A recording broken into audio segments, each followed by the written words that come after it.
Okay, so I decided a while ago to stop here because there is a typographical error. It should be according to Barrios, Widowson probed verbal patterning in tense and transitivity in a poem by William Wordsworth.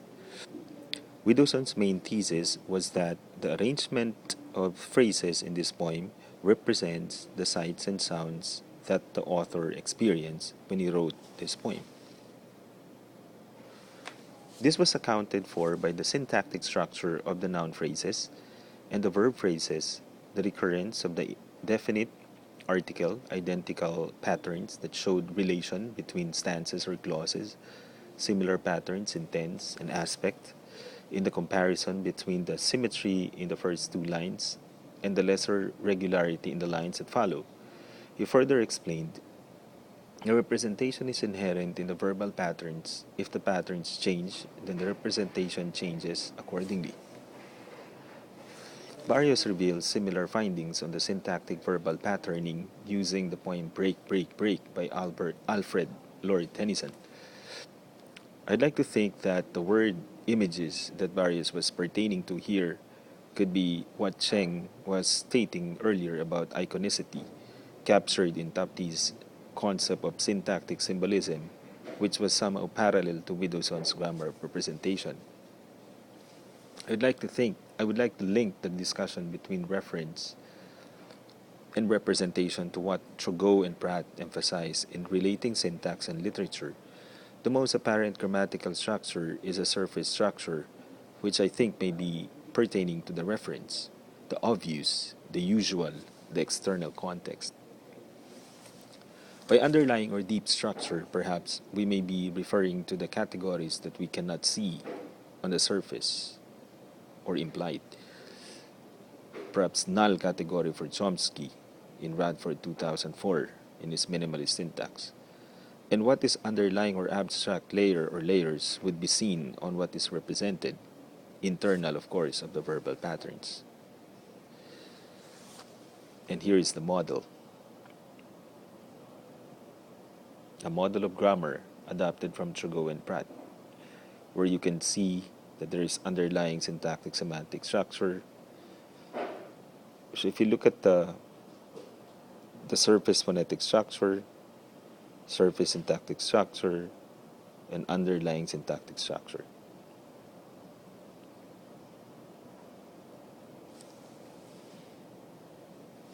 It's evident in this model that pragmatics, the study of language use, where the addressor's or speaker writer intended meaning can be explained, it's juxtaposed with the level of the deeper or underlying structure.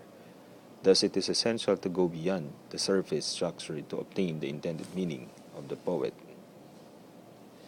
Trudeau and Pratt, for example, the fish is ready to eat is a surface structure.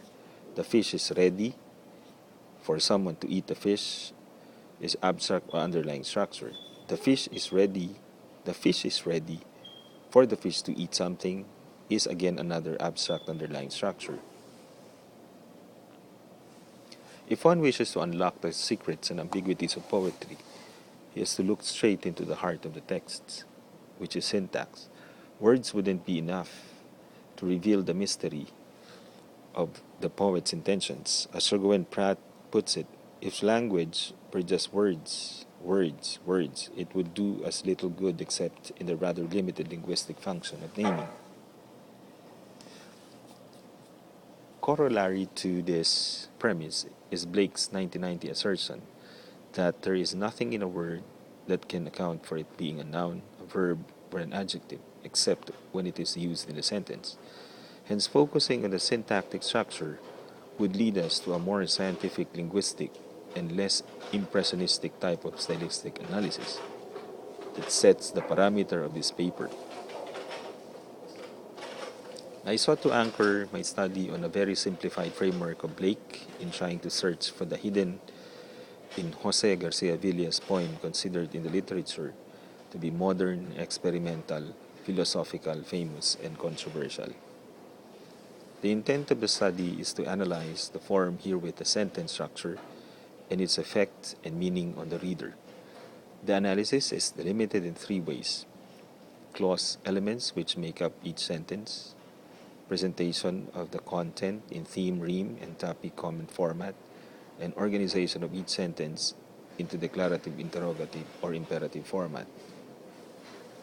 Each sentence, according to Blake, consists of elements, of which in English are five: subject, predicator, object, complement, adjunct.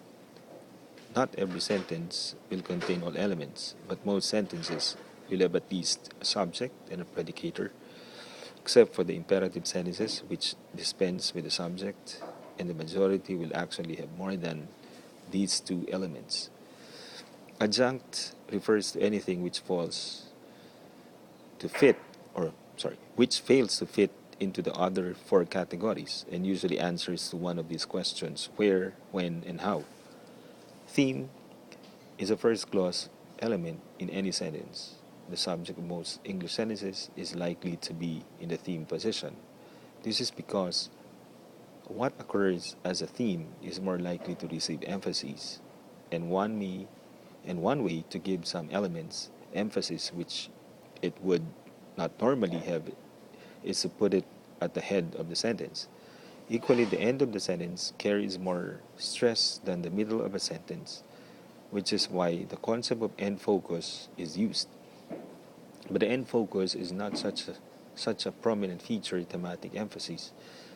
Rime is the rest of the sentence without the theme. Objectives: to identify the subject, predicator, object, complement, adjunct, pattern, the rime, theme, rime, and topic comment structure, and the general structure, declarative, imperative, and interrogative, the point. To compare and contrast any patterns, usual or unusual, apparent in the noun group, verb group, and other groups. Adjective, adverb, preposition. To correlate the form herewith the syntactic patterns with effect and meaning they produce on the reader. The decision to choose a material for stylistic analysis was also essential. The poet was familiar to me, but this particular poem was unfamiliar. It was intentional to deviate from the familiar poetry to inhibit myself from the so-called impressionistic interpretation. The order of analysis proceeded accordingly. First, I considered my intuitive response to the texts, a general feeling of rebellion against God in this poem. Next, I looked into the specific syntactic patterns, compared and contrasted these patterns. Then, I tried to identify specific linguistic evidence to support my intuition. Finally, I attempted to synthesize these observations to achieve a unified view of the poem's meaning.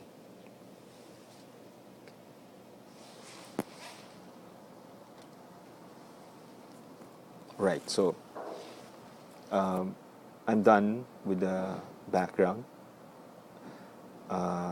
So pretty much I covered the introduction already.